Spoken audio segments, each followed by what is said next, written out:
stellar temperature. The temperature of the star is called stellar temperature.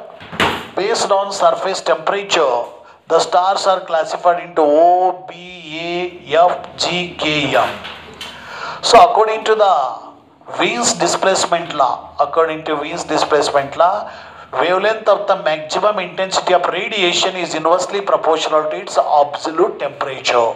Lambda is proportional to 1 upon T, then lambda into T is equal to constant. The value of constant is 2.893 into 10 raised to minus 3 meter Kelvin.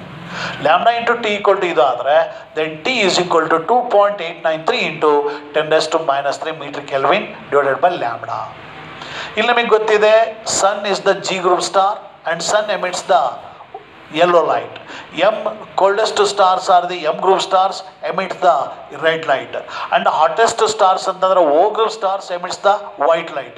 ಈ ರೀತಿ ಆ ಒಂದು ಬೇರೆ ಬೇರೆ colours ಅಲ್ಲಿ wavelength ಬೇರೆ ಬೇರೆ ಇರುತ್ತೆ.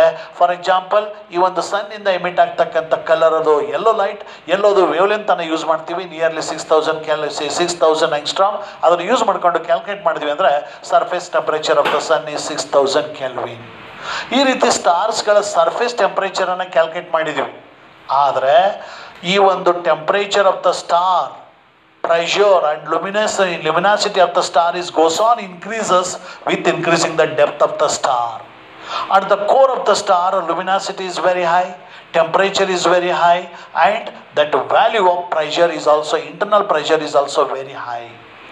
ಹಾಗಾಗಿ ನಮಗೆ ಈ ಒಂದು ಅವರೇಜ್ ಟೆಂಪರೇಚರ್ ಎಷ್ಟಿದೆ, ಆ ಒಂದು ಸ್ಟಾರ್ಸ್ನ ಒಳಗಡೆ ಇರ್ತಕ್ಕಂಥ ಅವರೇಜ್ ಟೆಂಪರೇಚರ್ ಅಥವಾ ಟೋಟಲ್ ಟೆಂಪರೇಚರ್ ಎಷ್ಟಿದೆ ಅನ್ನೋದನ್ನು ನಾವು ಕ್ಯಾಲ್ಕುಲೇಟ್ ಮಾಡಬೇಕಾಗಿದೆ.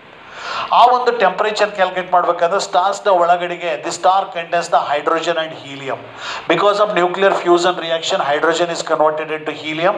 ಹಾಗಾಗಿ ಗ್ಯಾಸಲ್ಲಿ ಮೋಸ್ಟ್ ಆಫ್ ದಿ ಸ್ಟಾರ್ಸ್ಗಳಲ್ಲಿ 50% ಆಫ್ ದ ಹೈಡ್ರೋಜನ್ ಇರ್ಬೋದು ಅನ್ನೋದನ್ನು ಎಕ್ಸ್ಪೆಕ್ಟೇಷನ್ ಇದೆ. ಹಾಗಾದರೆ ಆ ಒಂದು ಗ್ಯಾಸ್ ಮಾಲಿಕ್ಯೂಲ್ಸ್ಗಳು ಈ ಒಂದು ಐಡಿಯಲ್ ಗ್ಯಾಸ್ ಮಾಲಿಕ್ಯೂಲ್ಸ್ ಥರ ಬಿಹೇವ್ ಮಾಡ್ತಾ ಇರೋದ್ರಿಂದ according to the kinetic theory of gases, the kinetic energy of the gas molecules is given by E is equal to 3/2 NKT. N is number of particles or number of gas molecules. K is the Boltzmann constant. The Boltzmann constant value is 1.38 into 10 raised to minus 23 joule per second, and T is the average temperature of the star.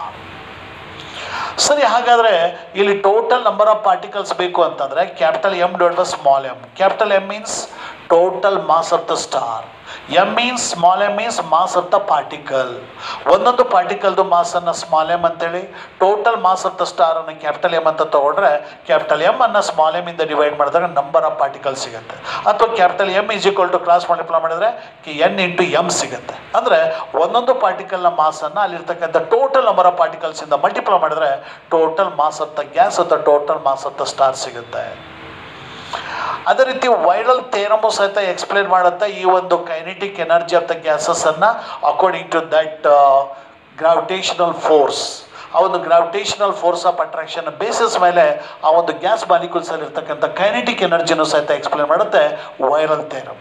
ಹಾಗಾದ್ರೆ that kinetic energy of the gas molecules according to the ಆ ಒಂದು virial theorem is E is equal to 3/8 into G into M square divided by R. ಇಲ್ಲಿ capital G is the gravitational constant, M is the mass of the star and R is the radius of the star. ಈಗ ಇವೆರಡನ್ನು compare ಮಾಡೋಣ. ಆಗ 3/2 KT NKT is equal to 3/8 GM square divided by R ಆಯಿತು. 3 and 3 cancel ಆಗುತ್ತೆ, 2 ಮತ್ತು 8 cancel ಆಗಿ 4 ಉಳಿತೆ. ನಮಗೆ T ಬೇಕಾಗಿದೆ, ಹಾಗೆ T is equal to GM square divided by 4NKR ಆಯಿತು. ಇಲ್ಲಿ capital M is equal to N into small m ಆಗುತ್ತೆ. ಹಾಗಾದ್ರೆ G ಕ್ಯಾಪಿಟಲ್ M ಇಂಟು ಇನ್ನೊಂದು M ಇರೋ ಜಾಗದಲ್ಲಿ capital N into small m ತಗೊಳ್ತೀವಿ, ಡಿವೈಡೆಡ್ ಬೈ 4NKR ಆಯಿತು. N and N cancel ಆಗಿ average temperature of the star is equal to GM into small m divided by 4KR. ಅಂದರೆ gravitational constant, mass of the star, mass of the each particle, Boltzmann constant and radius of the ಸ್ಟಾರನ್ನು use ಮಾಡಿಕೊಂಡು ನಾವು ಆ ಒಂದು ಸ್ಟಾರ್ಸಲ್ಲಿರ್ತಕ್ಕಂಥ average ಟೆಂಪರೇಚರನ್ನು calculate ಮಾಡ್ತೀವಿ. So ಇಲ್ಲಿ ಮ್ಯೂ ಅಂತಂದರೆ mean molecular weight of the molecule. ಆ ಮಾಲಿಕ್ಯೂಲಲ್ಲಿರ್ತಕ್ಕಂಥ ಮೀನ್ ಆ ಒಂದು ಮಾಲಿಕ್ಯುಲರ್ ವೆಯ್ಟನ್ನು ಮ್ಯೂ ಅಂತ ಕರಿತೀವಿ. ಹಾಗಾದರೆ ಆ ಒಂದು ಸ್ಟಾರ್ಸ್ಗಳಲ್ಲಿ ಹೈಡ್ರೋಜನ್ ಇರೋದ್ರಿಂದ ಮಾಸ್ ಆಫ್ ದ ಹೈಡ್ರೋಜನ್ ಗೊತ್ತಿದೆ. ಹಾಗಾಗಿ small M is equal to mu into M H. Mu ಮತ್ತು ಎಮ್ ಎಚ್ ಅಂದರೆ ಮೀನ್ ಮಾಲಿಕ್ಯುಲರ್ ವೆಯ್ಟು ಮತ್ತು ಮಾಸ್ ಆಫ್ ದ ಹೈಡ್ರೋಜನ್ ಅನ್ನು ಮಲ್ಟಿಪ್ಲೈ ಮಾಡಿದ್ರೆ ಸ್ಮಾಲ್ ಎಮ್ ಸಿಗುತ್ತೆ. ಹಾಗಾದ್ರೆ ಸ್ಮಾಲ್ ಎಮ್ ಇರೋದ್ರಲ್ಲಿ ಸಬ್ಸ್ಟಿಟ್ಯೂಟ್ ಮಾಡಿದ್ರೆ average temperature of the star is equal to G M into mu into M H divided by 4kr.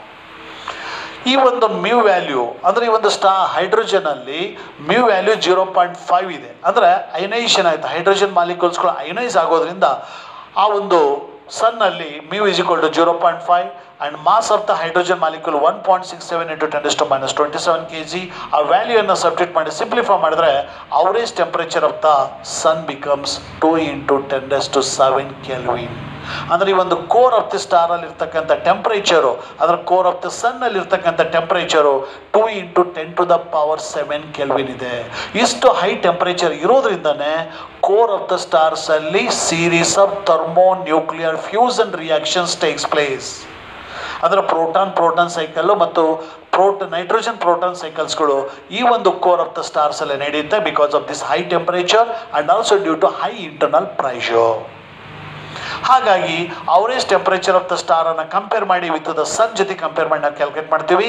T average equal to M divide by M naught into R naught divide by R into T naught. So T average ಅಂದರೆ average temperature of the star, M ಅಂದರೆ mass of the star, R ಅಂದರೆ radius of the star. M naught ಅಂದರೆ mass of the sun, R naught ಅಂತಂದ್ರೆ radius of the sun, T naught ಅಂತಂದ್ರೆ average temperature of the sun. ಈ ಒಂದು formula use ಮಾಡಿಕೊಂಡು ಸಹಿತ by comparing the sun average temperature of the star ಅನ್ನು calculate ಮಾಡ್ತೀವಿ. So we know that surface temperature of the star is very less. ನಾವು ಡೆಪ್ತನ್ನು ಡೆಪ್ತಲ್ಲಿ ಹೋಗ್ತಾ ಹೋದಾಗ ಆ ಒಂದು temperature is goes on increases. ಹಾಗಾದ್ರೆ ಈ ಒಂದು ಪಾಯಿಂಟನ್ನು ಚೂಸ್ ಮಾಡ್ಕೊಂಡಿದ್ದೀವಿ. ಸ್ಮಾಲ್ ಆರ್ ಅಂತಕ್ಕಂಥ ಡಿಸ್ಟೆನ್ಸಲ್ಲಿ ಆ ಒಂದು ಟೆಂಪರೇಚರ್ ಎಷ್ಟಿದೆ ಆ ಒಂದು ಸ್ಟಾರಲ್ಲಿ ಅನ್ನೋದನ್ನು ಕ್ಯಾಲ್ಕುಲೇಟ್ ಮಾಡಬೇಕು ಅಂದರೆ ಈ ಫಾರ್ಮುಲಾ ಯೂಸ್ ಮಾಡ್ತೀವಿ. Temperature at the distance R from the surface is equal to T C into bracket 1 minus R by R. Tc means temperature at the core of the star. Small r is distance from the surface to that given point.